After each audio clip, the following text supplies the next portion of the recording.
And we're live. Hello, I'm Rohan Baid, and I'm delighted to welcome you all on behalf of McCloskey by Opus, a Dow Jones company. As you all know, McCloskey is a leading market intelligence and price reporting agency in the steel and raw materials sector.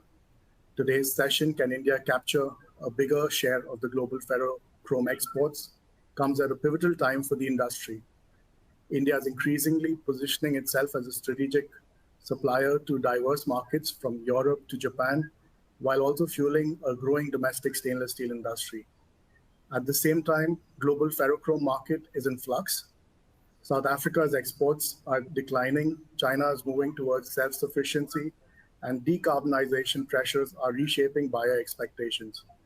In this webinar, we'll explore how India can navigate these shifts, capture a bigger share of ferrochrome trade, and position itself as a long-term reliable supplier in the changing global trade landscape. Without further ado, let me introduce our distinguished speaker, Mr. M. Venkatesh, Senior General Manager, Sales and Marketing, Ferroalloys at India Metals and Ferroalloys Limited, also known as IMFA. IMFA is India's largest fully integrated producer of ferrochrome, with decades of experience in ferroalloys marketing, market development, and navigating complex global trade dynamics. Mr. Venkatesh brings invaluable insights on India's current positioning and the opportunities and challenges that lie ahead. I have a few housekeeping items to mention here. We are recording this webinar. A link to the recording will be sent to you via email within a day or two. Please submit your questions at any time during the webinar using the chat portal or the Q&A portal. Before we dive into the discussion, I'd like to bring in my colleague, Tisetso Nkosi, Associate Director of Research and Analysis based in South Africa.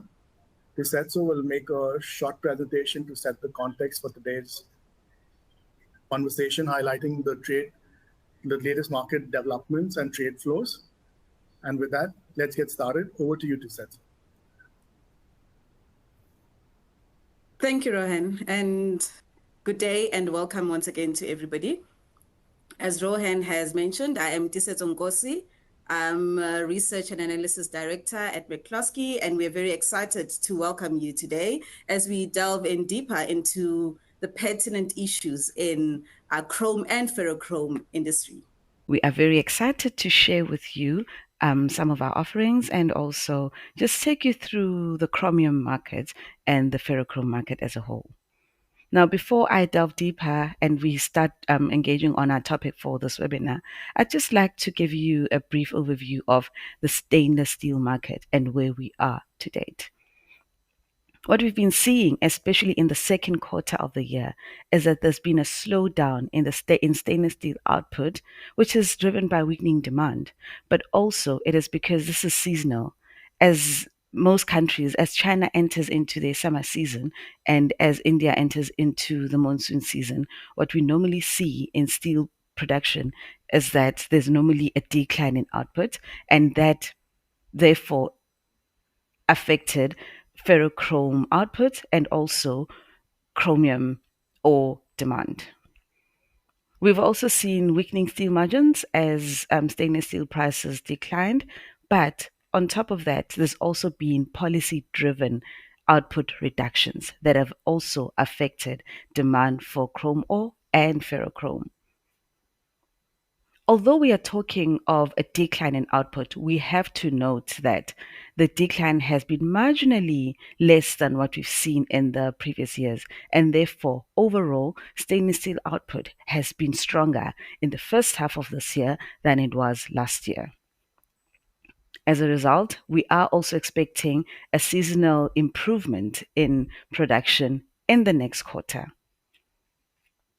In the medium term to long term, we are seeing some support for stainless steel, which will also impact your ferrochrome as well as chrome ore demand.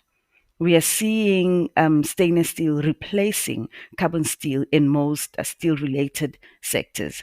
We are also seeing excess capacity reductions in most industries, especially in China, in the steel industry. We're seeing elimination of unfair competition, which will support steel makers' margins and also support in the long run your demand for your steel making raw materials. However, there still remains continuous pressure on downstream demand, as we have seen in the previous year, that as much as steel output is increasing, there is continuous pressure on steel demand. Because in your more mature economies, we've seen stagnating growth, while in the developing economies, your expected economic growth has not been at the levels that were previously envisioned. In ferrochrome production, what we have been realizing is that there is a significant shift in the landscape, which inevitably affects your demand patterns. For starters, in China, we have seen a decline in ferrochrome output, which has therefore influenced how much chrome ore goes into this market. As you can see on the graph there on your left, is that this year we are expecting declining demand for chrome ore. We've been talking about South Africa quite extensively, and one of the things that we're talking about is the decline in ferrochrome output in the country. We have seen a lot of our leading ferrochrome producers shut down and also put on maintenance their smelters. So far, in the first half of the year, we have lost close to 500,000 tons of ferrochrome output. What this means then for chrome ore demand in the country, in South Africa, is that chrome ore demand will decline because there isn't ferrochrome production. And as it declines, we're seeing the trade flows of chrome ore actually go into other countries. What we're seeing on this graph is that India and Indonesia will be the leaders in absorbing some of the chrome ore that comes out of South Africa as they're expanding the ferrochrome production capacities in those countries. If we look closely at India, we have seen that demand for Indian produced ferrochrome has been increasing, and therefore that has supported exports of ferrochrome out of India, also supporting chrome ore demand into India. But alongside India is Indonesia. Between 2023 and 2024, imports of chrome ore into Indonesia has more than doubled, actually almost tripled, because of the continuous and increased need for ferrochrome production, which might at the end of the day be absorbed domestically as they're increasing their stainless steel output.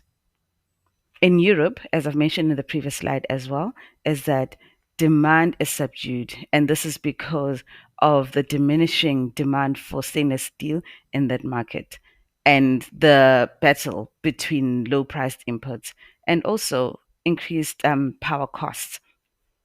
These are some of the issues that we will be delving deeper when looking at the Indian market as to what is causing and what is supporting increased ferrochrome production in India. We will be looking at the costs involved and we'll be looking at the demand for the product in that market. We are also seeing an increased protectionism against stainless steel imports, which will change our trade flows. And the most burning topic at the moment, the tariffs that we are seeing in different markets and other protection measures that many countries are putting in place to protect their own domestic output, how this will limit and also impact on the increase in chrome demand. When we look at the supply, we still have South Africa as a leader in chrome ore supply. However, our production costs and also logistics will continue to impact the sustainability of supply. For this reason, and because of the uncertainty that we are facing in terms of supply in South Africa, we have maintained a rather conservative outlook, given factors such as the cap on production abilities, the fact that some producers have actually already announced that they will be limiting their growth and they'll be reducing their output of chrome ore as well. And when we look globally at the demand for PGMs, which are also important in the production of chrome ore, we are seeing a decline in demand for PGMs, which will also impact on demand for chrome ore and also the producer's ability and willingness to continue to produce chrome ore. We've got exchange rate fluctuations. We've seen throughout this year that at some points the US dollar was actually depreciating. This, in a way, affects producers and their returns and therefore their ability to continue to sustain supply. Geopolitical risks, which we cannot avoid or ignore at this point, will continue to be a key driver in production and our trade flows. We've already spoken about how tariffs will impact on demand for these ores, but most importantly, where producers will end up placing their material in terms of trying to diversify and also continue to sustain themselves. A look at pricing. We've seen this year, and as usual, that in the second quarter of the year, there's been a dip in prices. What we have to realize is, although we are saying that we are expecting an uptick of some sort in Q3, we have to realize that Q3 still falls within the Chinese summer months. It also still falls within the Indian monsoon season. So there will be an upswing in prices, but towards the end of the year. And as we have already mentioned, we've seen low stainless steel prices and a slower ferrochrome output, which led to a decline in prices in the previous quarter. However, as I've already mentioned in the first slide, that as much as ferrochrome output has declined, the decline has not been as strong as it was in the previous years. Therefore, this has limited the downside to pricing, that we've seen prices be actually stronger than expected. However, due to the supply-demand imbalance that we've been talking about, that we've got consistently stronger supply, although we're seeing downside to it, there has not been significant support on the demand side.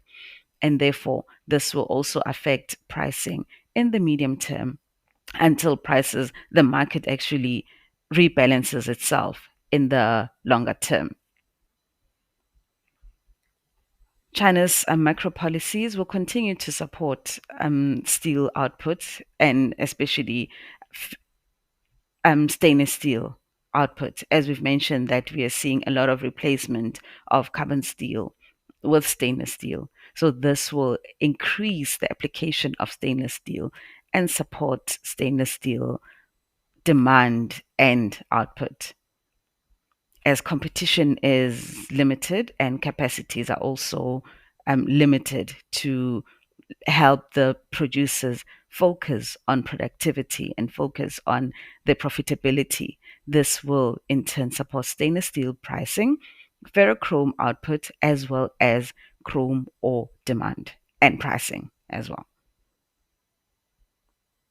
As much as we have spoken about the developed economies, they are those developing economies that will play a significant role in continued demand for ferrochrome and chrome ores, India being one of them, and that we'll be delving deeper into. This brings me to the end of my outlook. We are looking forward to the further discussions, and please do post your questions in the comment box so that we can just address some of the burning issues and questions that you as our audience have. QR code to sign up for the McCloskey's Ore and Alloys complimentary free trial. You can scan the QR code now. And That brings us to the end of the presentation. I will move ahead with the questions now for Mr. Venkatesh. And then we'll open the floor to questions from our audience towards the end of the session. So, Mr. Venkatesh, for the benefit of our global audience, please tell us what makes IMFA unique in the global ferrochrome market. Tell us a bit about your fully integrated operations, underground mining, and captive power generation, please. Thank you, Rohan, for the introduction first and the question right now. For the larger audience, IMFA is one of India's fully integrated producer. We have our own captive power, like Rohan said, and we have our own captive mines. Of course, the smelting is owned by us. As far as the mining goes, we were one of the first to go underground in the Sukinda Valley. So one of our mines, which is called as the Mahagiri mines, we have been operating that mine now for over 8 years now, which is underground mine. We have plans in the Sukinda mine to go underground. In one of the bands, the shaft sinking has been done. And we shall be getting underground in about 4 years' time, once the open cast is over. So right now, we are mining, we have 3 bands of ore. One band has come to an end where we are going underground. One band is already underground, and one band we are operating as open cast mines. So as far as the power goes, right now, we are mostly into thermal power, but for the larger audience, the Indian audience already would be knowing. So we have signed 2 agreements for green energy, roughly about 110 megawatts. So about 40% of our electricity requirement would be from green power. So we are, what we would say is looking at the requirements of the industry. We have already moved in that direction. And underground mining, as most of you all would know, takes a lot of time. So we are well poised, prepared. Once the open cast mining gets over, you would be underground. For us, as a company, many of the views would be my personal as we go ahead with the question answers session. But about IMFA, as a company, we produce roughly about 250 to 260,000 metric ton of ferrochrome. We are largely export focused. About 90% of our output is exported, mostly to Far East countries, which would include China, Korea, Japan, Taiwan, a little bit of tonnages to Europe and the US market. That's all, Rohan. Thank you for that.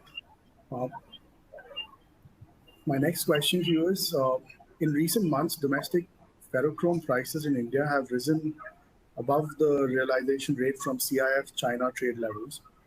China is producing nearly 8 million tons of ferrochrome per year. How does this self-sufficiency affect Indian exporters? And is there still room for India's ferrochrome in China's supply chain? Or must India pivot more decisively to other markets? I will answer that question in a little bits and pieces for easier understanding of the audience who have joined in. Let's first look at the pricing. When we really look at China, China sets the floor and ceiling for the ferrochrome prices. The cost of production would determine, both the floor and the ceiling for the prices. And in earlier times, there was a lot of disconnect as far as the pricing goes between China and the other markets. I'm not saying all markets will have a uniform price, but today, what we see, it all depends on quality, size, other factors as well, grades. But what we see today is a kind of a similar price. Going to the second part of your question of whether China would require ferrochrome, let's try to understand the Chinese industry. They are today completely dependent on South Africa, directly, indirectly, because most of the ore comes in from South Africa. So by default, the ferrochrome which is manufactured in China is similar to a South African origin. The grades could be similar, and like they import a lot of ore from South Africa, and also they import, ferrochrome from South Africa. So the major stainless steel manufacturers in China do realize that they should have a diversified, supply base. So we will always have an option to be there. It would depend on the competitiveness of individual producers, whether they can sustain in that market. But I don't think the market is going to be cut off for other producers, other ferrochrome producers. So what you're essentially saying is that if India has to continue supplying to China, it has to match those prices that are prevalent in China, right? That's right. That's right. And we will always, if the prices match up, there will always be an opportunity because they would look at other sources of ferrochrome. Right. Okay, that brings me to my next question. Can India fill the supply vacuum left by South Africa's declining exports? And if so, in which specific markets? Look, when we're looking at South Africa, we're looking at a production, if you put in the major two, what we were looking at almost like close to 4 million tons of ferrochrome per annum. So it would depend on what kind of space they leave behind, how much less of production is going to come out of South Africa. The second point is, when we really look at India, we can very well cater to the Far East markets because of our geographical location, the advantages of shorter sailing time, lower freights, etc., etc. The second thing is, South Africans had a very typical grade. There was, I would say, the chrome content was lower, the phos content was lower. So the grade which is produced in India is quite different. It's not, we're not talking here of inferior or superior. We're just talking of the nature of ore which is available to us is quite different what is available to the South African, and it's quite different what is available to the Kazakhstan or the Turkish. So depending on the nature of the ore which is available, that is the grade what we produce. Now, when we look behind the South African leaving, obviously, what we hear right now is there has been a cutback of production, at least by one major producer there. So the opportunities are there. But the question is, to what extent can we match up the requirements in terms of grades to the end user, which is the stainless steel mills? So there's nothing such as a higher grade or a lower grade of ferrochrome, like. Yeah, like I said, just jokingly, I'm a marketing guy. so I can sell my product saying it's got high chrome. I can sell my product if it's got low chrome. So end of the day, as all of us know, we get paid based, or the pricing is based on the chrome content, and the balance is nothing but Fe, which is iron. So for some people, iron is literally free. So some people prefer, it also depends on the design of the, the stainless steel plant. It also depends on the, the people who are running the stainless steel plants. They get used to kind of a product, and they really don't like to change it because, they think. But definitely all the products can be used. I don't think, you can't use this product, or you can use the high grades, you can use the low grades of ferrochrome. So like I said, in India, when we really look at a chrome content of 60, but when you go to South Africa, it would be maybe around 48 to 52. When you go into Kazakhstan, maybe it's a 65% plus. That's that's natural. That comes in natural. That's because of the grade of the ore which is available. It's not like somebody has, technologically there is a difference in the furnace. The furnace are all submerged arc furnace, whether it's closed or open. So similar kind of furnace. It's just because of the nature of the ore we find these different grades. It's not only the chrome content. When we look at impurities like silicon, phosphorus, that also comes in from ore. Because while manufacturing ferrochrome, there's no way we can reduce the P content. We can reduce the P content using, lower P content reductants, but literally there is no mechanism of reducing the P content or the phos content. So a lot of things depend on the nature of ore, what is available. And in India, we have a very typical grade, and that's why we sit somewhere between the South Africans and the Kazakhstan with a grade of 60%, around 60%. Right, sir. So what has enabled India to become a reliable supplier of high specification markets like Japan, Korea, and Europe? Is it the nature of the chrome ore that's available here or something else? With any customer, it is the reliability which is the most important.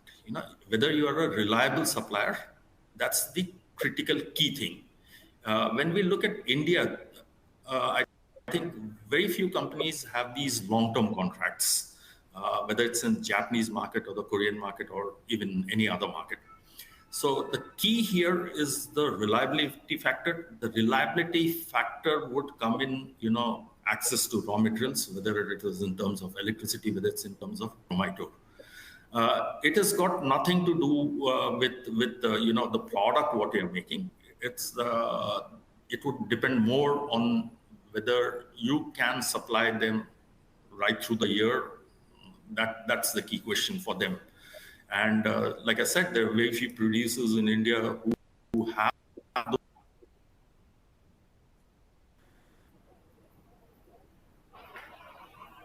Right. So a follow-up question on that, after the merchant mines that got re-auctioned, how is India's ferrochrome cost curve shaping up? Is the Indian ferrochrome industry facing a long-term risk around chrome ore availability? As per reports, one major producer has also surrendered their chrome ore mines in India. And, if it were to be put up for auction, would IMFA be an interested party? Just give us a snapshot of the chrome ore scenario in India. Yeah, so I'm seeing a lot of questions in the box, which we can address it a little later. But to address your question, again, to the larger audience who are out of India, we had the chrome ore auction in 2020. And the premium paid, there were 3 mines which went up for auction. The mines which are owned by Tata in the Sukinda Valley. In fact, all the mines are in the same valley. And the Mishri Lal Jain mines and the BC Mahanti mines.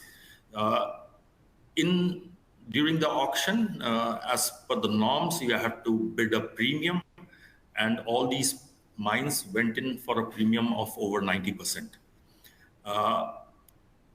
Apart from the premium, what we have to realize is there was also a condition, at the time of auction, that you need to mine out. The output of the mine should be, it should be somewhere similar to, previous 3 years prior to the auction. So there were 2 conditions. One is the premium and the output which has to come, a minimum output which has to come out of the mines. So after the mines were taken over, paying a premium of 90% or over 90% does not make business sense. So that's the reason why we get to hear, one of the, leaseholder is trying to surrender the mines. I don't think official process is still over, but, that's what we hear in the market. Going back to the second question is whether as a company Infa would be interested. We would be interested in any asset which is put up for sale, but at what cost, at what value? We would look at the value proposition. If you ask us would 90% be the figure or 80% be the figure, that's something which we have to work out. But 90% does not make business sense, or any high premium business sense. What is that number? That is something which when the time comes, we'll try to work out, and then we see whether it makes business sense or not. It's not just a question of having the mines, but more importantly, does it make business sense to have the mines? Right. How about say investment in South Africa? Would that make sense? Because you were talking about that every geography has its own grade of ore. So maybe that low phos South African ore is something that you could be interested in also. We would like, if something comes up and if it makes, like I said, if it makes business sense, then we would obviously look at that. The first choice would be within India, where we have this thing, and if something else comes up somewhere across the globe, we would not us. I think so many other players would be really looking at that. Right. Moving on, how's the stainless steel outlook in India, and is there a possibility of domestic ferrochrome being diverted away from exports due to growing local demand? Traditionally India exported half of its production. Would the Indian stainless steel provide long-term price stability for ferrochrome producers? Again, I would like to break this question into two parts. The first part is an easy thing. As we move ahead, do we see, like you said, half and half consumed domestically, half is exported out? Would that change going ahead? Definitely, yes. What we predict is at least a 6 to 7% CAGR growth in stainless steel. The usage of stainless steel is going up. The demand for stainless steel is going up. The consumption is going up in India. And what we've seen in the past with other countries, as the GDP grows, the consumption of stainless steel also grows. All of us know that stainless steel is an expensive product at the time of purchase, but it has a very long life cycle, and it's completely recyclable. So we're seeing a lot of positivity in the stainless steel industry, and I can tell with a relative amount of certainty that the exports out of India in the long run is going to go down, and because of the domestic consumption increasing. That's the first part to address your question. The second part, if you could just repeat the question again. Yeah, would it provide some more price stability for Indian ferrochrome producers if domestic demand increases?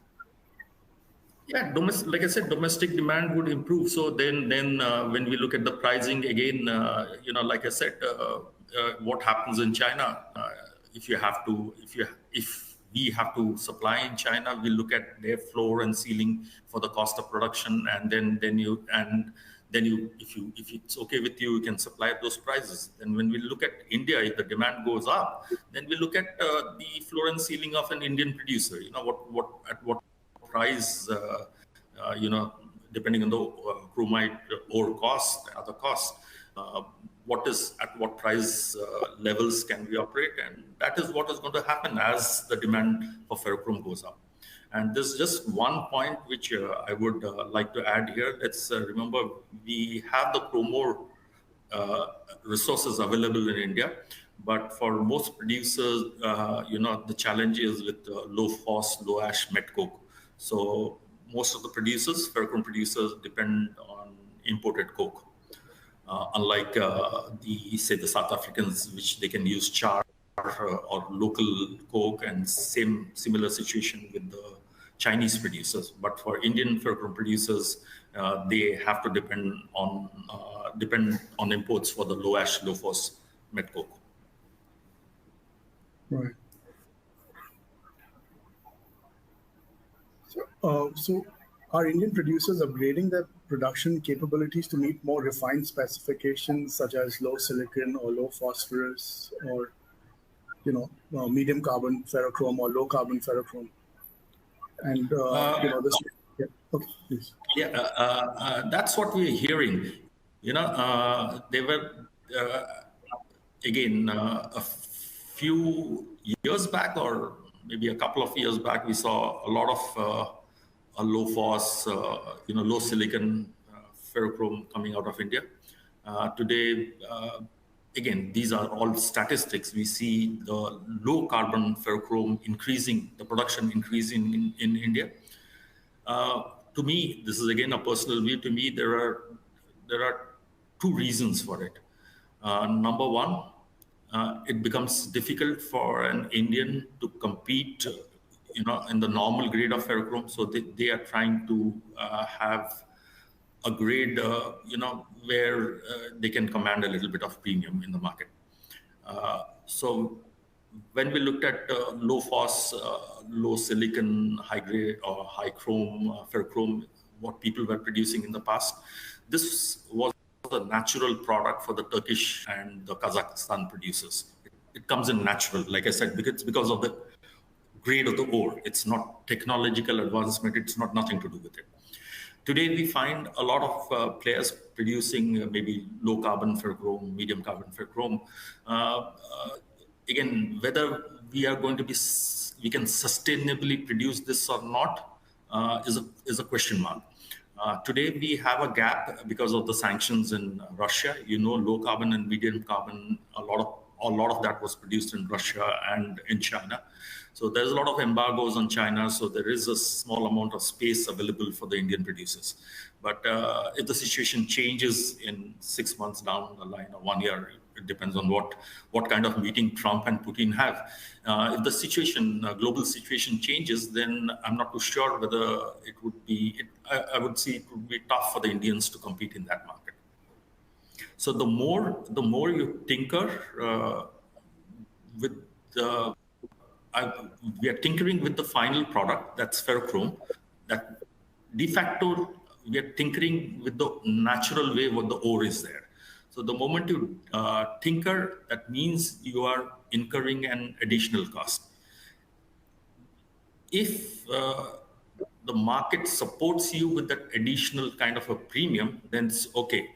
But for many producers, this comes in as a natural way. So, then it becomes really tough to sustain, what I mean to say. If there is a competition for someone, it comes in as a natural product. And if there's a competition, if you have to tinker and you have to incur an additional cost, then it becomes very difficult to sustain if there is a competition. Right. So I take it as, specialty production in India's case might not be the key differentiator. However, is there demand for green ferrochrome, and is there a business case as well to produce? Yeah, when we look at the word, everywhere it's now green. Green ferrochrome, green steel. That's the buzzword. But let's try to understand most of the governments. Most of the countries. When we look at India, a lot of focus on renewable power. When I made this presentation or the initial speech, I said we have a contracted power of 110 megawatt coming up, which is green power. This is going to be a requirement. End of the day, this is going to be a requirement because of CBAM guidelines in Europe. So you need to have those scope 1, scope 2, and scope 3 measurements happen. So while the government of India, government of China, they are still fighting it out with the European Union. But even India, you look at the amount of renewable power that we are putting up. So if I have to draw power from the grid, there's a norm as far as the CBAM guideline goes, because it's a mix of maybe hydel power, it's a mix of thermal power, it's a mix of different kinds of power if I draw from the grid. So obviously, if the renewable power as a country goes up, and when I draw from the grid, that would help me in my scope 2 emissions. That is, the amount of energy I consume and with how much of it comes in from green source. So we are moving in the right direction. I would say. A little bit of there is a requirement, let's admit that, but there's a lot of hype in it also stating green. So it's a combination of a requirement, for the environment, and there's a little bit of hype. If you remember, I'll just give you a different analogy, for the larger audience to understand. Maybe 15, 20 years back, all those who would be in this industry, there was something called an ISO certification. Do you have the ISO certification? And that was, it was talked about. We used to put it up on the website. We are ISO certified company. When you come today, that becomes your standard. You need to have that in place. Nobody talks of the certification anymore. So you need to have that in place. So it is a similar thing in green. Today we talk of green. After a few years, okay, that's a requirement. There's no compromise on it. But are people asking for it? Are your customers asking for green? Yes, of course. They started. They started asking for the findings. We submit to them the quarterly findings, the CBAM data. That's what we do as a company. I don't know about other producers, but yes, customers have started asking us. Okay. And do they pay a premium if you say that you're using? So it's again, I think Rohan, I answered that question. Initial stage of an ISO certification, you say ISO certification, then after a while, it becomes a necessity. So there's no question of any premium. I don't know if somebody can get a premium. That would be very, very short-lived, in my opinion. It will become a mandate to get it. So I don't consider that premium again long-lasting for a short time. Maybe I'm not even telling. I'm certain I'll get a premium, but maybe. But in the long run, definitely not. It will become a requirement, a necessity. Got it. Going back to stainless steel,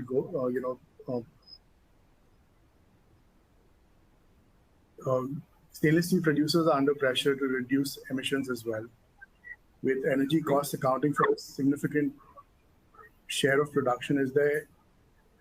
Is there growing momentum around renewable power in India's ferrochrome sector as well? Maybe IMFA already has done some arrangements for using 40% of its power consumption through renewable sources. Other companies also, when you say it's going to be a norm, are other companies also following this? Or? It'll be difficult to comment about other companies, but like I said, it's going to be a requirement. So the sooner anybody does it, it's better, in my opinion. And the second, even if somebody is drawing power from the grid, the ratio, like today, when you draw power from the grid, like I said, you have a number attached to it, because it's a mix of hydel, coal, maybe nuclear, and they have a number. And with India putting, also going big in renewable powers, you'll be hearing the news, so many gigawatts of power added up. So that would, even if I have to draw power from the grid, I'm sure the emissions would be lower. So that would also help. It's not necessary that individual companies, we are a very big player, we consume a lot of energy, we are one of the biggest. So it was important for us to kind of tie up on a dedicated manner for the renewable power. Maybe for the others, they really need to have some kind of a joint venture or something of that sort and try to tie up with power or try to get renewable power, because that is going to be a norm, at least if you are looking at exports to Europe more specifically, or even other countries. Like you said, even the stainless steel which is produced, and if you have to export to more specifically to Europe, they look at the raw material consumed and what was the emission levels of that. So in for domestic stainless steel producers, if they have to export the stainless steel, then they will obviously look at they'll ask the ferrochrome producers, to submit the emission norms. But if it is consumed domestically, like I said, India, China is still resisting the guidelines set by the European Union. It may not be required. So, but for the bigger players, I'm sure they would be looking at renewable energy and using more of renewable energy. Right. Thanks. So, are we seeing new investments in ferrochrome capacity in India, or are producers, or there's a consolidation that's happening? We're aware IMFA is expanding. I think next year another 100,000 tons addition is going to happen to IMFA's production capacity. So, if you can tell us what's driving your confidence in the market. I think IMFA, we are adding up 100,000 tons, and by 2030, we ideally want to be sitting between 450,000 tons to 500,000 tons. That's almost close to 500,000 tons of ferrochrome. So that would be at around that 2930. Our mines would be, both the mines in the Sukinda Valley, both would be underground, and the output expected out of the mines, I'm talking of chrome ore output out of those mines, would be close to 1.2 million tons. So we have plans to that. Kalinganagar phase 1 already announced. The work is going on. Like you said, it's going to start next year. We have 2 furnaces there. We have already been allotted further land in Kalinganagar for the next round of expansion. So IMFA for sure is expanding. We've heard of another player expanding also. They're increasing the capacity. That's also in the news. But we would see, Rohan, you're right. We would see consolidation in the industry. I would believe it would come as early as next year. End of the day, it is not expanding. That's one aspect. The second aspect, which is very, very important for ferrochrome producer, is do you have the raw material with you? That's an important factor. When we look at China, what is the difference between India and China? When you look at China, they have a domestic requirement of ferrochrome, which can be consumed domestically. So they can set the ceiling and floor and ceiling, like I said. In India today, we are kind of already self-sufficient in ferrochrome. If I expand, or whoever else expands in India, we've already covered the domestic industry. So what are you going to do with the expansion? You would look at more of exports, unless the domestic demand goes up at an equivalent level as the expansion, what happens. If that doesn't happen, then you're looking at exports, because you can't expand and produce ferrochrome and then stock it up. You need to sell it. If you can't sell it in the domestic market, you look at export markets. So that's a difference between India and China. So it has to be, while you bank on the growing demand for ferrochrome within India, if it doesn't go as per your plans, and you're looking at export, it really has to be backed by solid availability of resources, because the resource, more importantly, the chrome ore resource, is finally going to decide on the cost of manufacturing ferrochrome. I hope you can understand what I'm trying to mean here. Because if you have to compete in the global world, it doesn't really depend on your cost of production. It depends on others. Right. So just finally to sum it up, in this world of shifting trade flows, does India have a strategic window of opportunity in ferrochrome then? We are, you cannot wish India away from ferrochrome. What kind of a slice we'll have in the market? We may have a very small slice in the market, but it will be a very significant one. Like I said, when you look at stainless steel, okay, what is the shift which has happened in stainless steel? What we are seeing today is, if you would have the numbers, it's more than 70% of the stainless steel is now produced in Indonesia. This word has been used by many people, including me. China and Indonesia put together, which is because a lot of investments in Indonesia, or all the investments in Indonesia, are by the Chinese. So I like to put in Indonesia because it's an extension of China. We would see 70% of the stainless steel happening here. China clearly over 50%. There's still some expansions happening in stainless steel production. There is a little bit of consolidation happening in China also, and Indonesia growing. So we are sitting in a place which is, in terms of proximity, in terms of deliverables, we are sitting very close to the market. We are seeing Europe going down, like you mentioned in the initial stages. Europe is going down. We are seeing a growth potential in the Indian market. All this I'm talking of stainless steel. So we are going to be always significant. I don't think we can produce a lot of ferrochrome because our resources are limited as of now. So we may not be producing to the tune of 8 million tons as China does, or 4 million tons as the South African does. There could be a slight growth, but it will not be a massive growth. And like I said, not an insignificant player, but may not have a very big share in the market.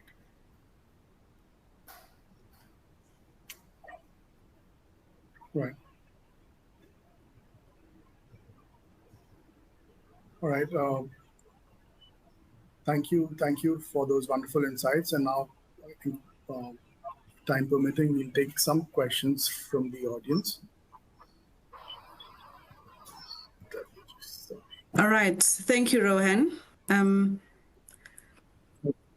Just to tie in on the question that you just answered, Mr. Venkatesh, you spoke about Indonesia, and I'd like to just draw in, and yes, we had a little bit of technical issues earlier on, but I'd just like to draw attention to one of the slides that have already been presented, because in there, one of the factors that I wanted to touch on was that we've got South African domestic ferrochrome ore demand declining because of the decline in ferrochrome output.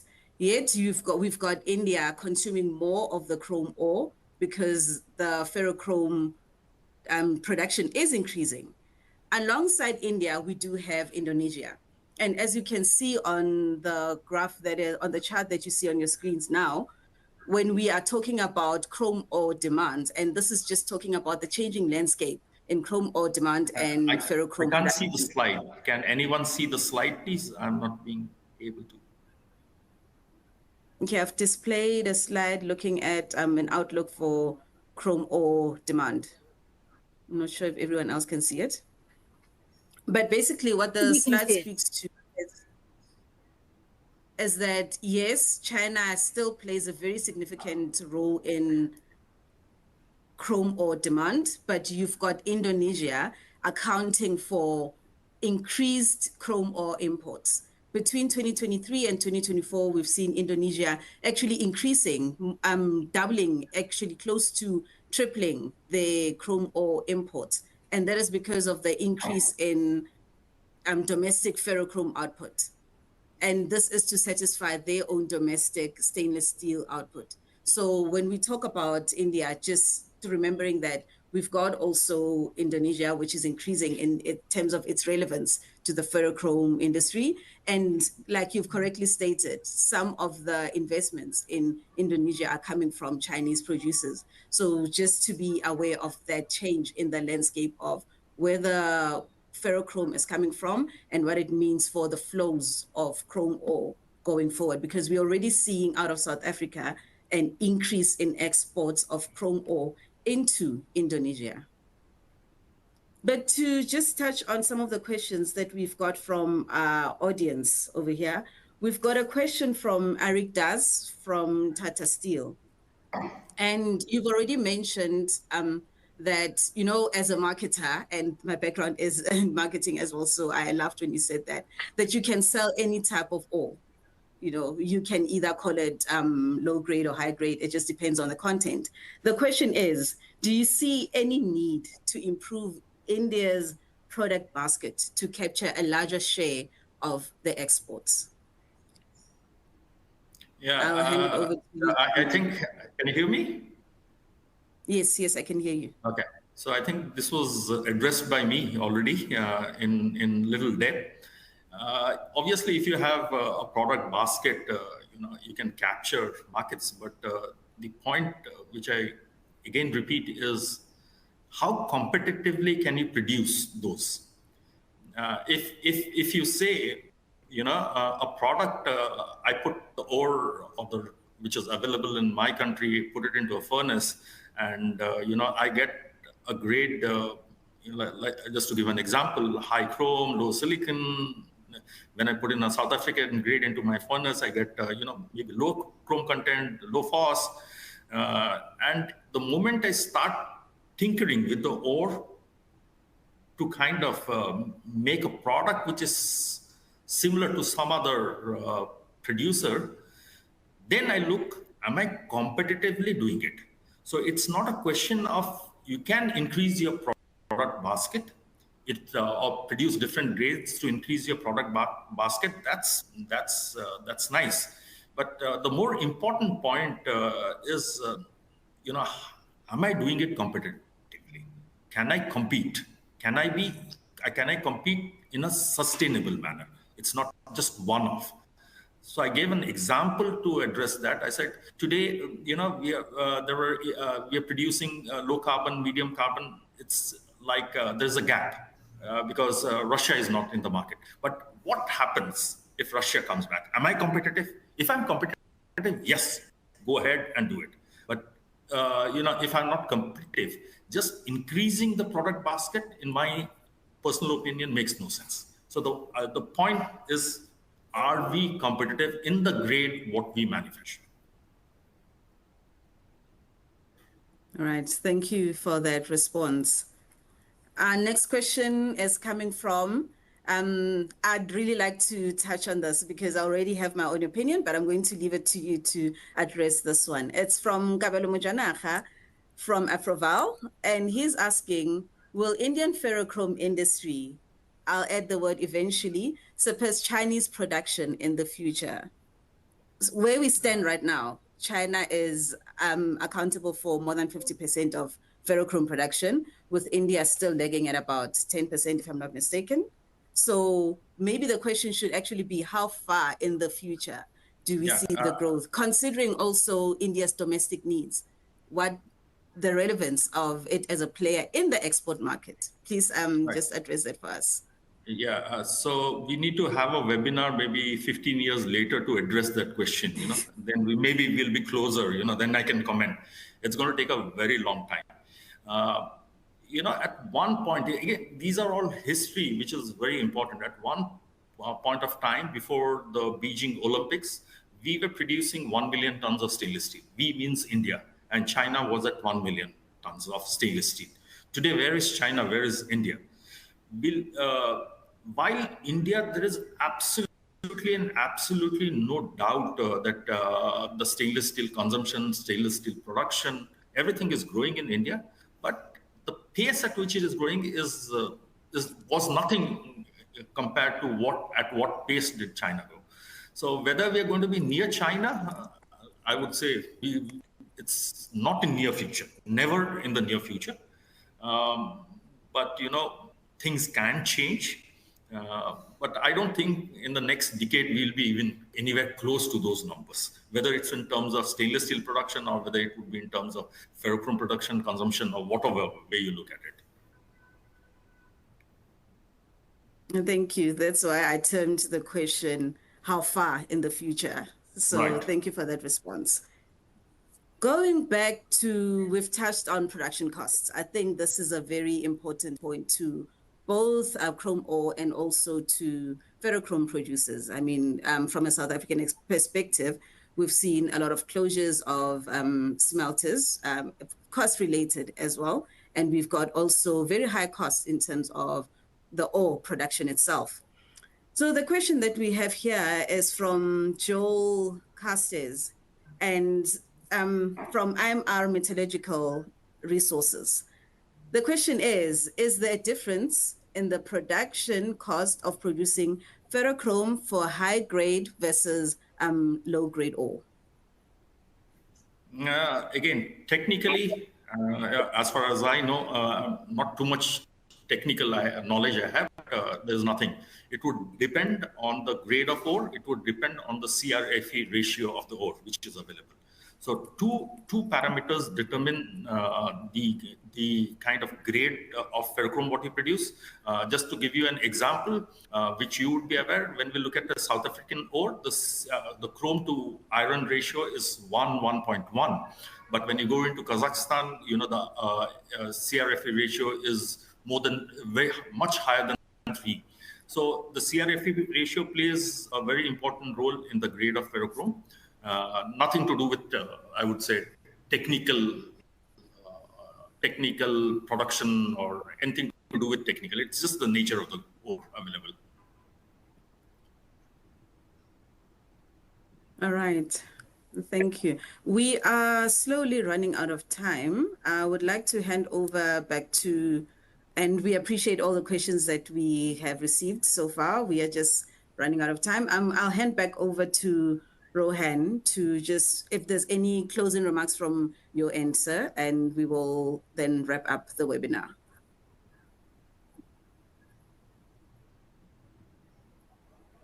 Oh, thanks, Tisetso. Thank you, Mr. Venkatesh, for those wonderful insights.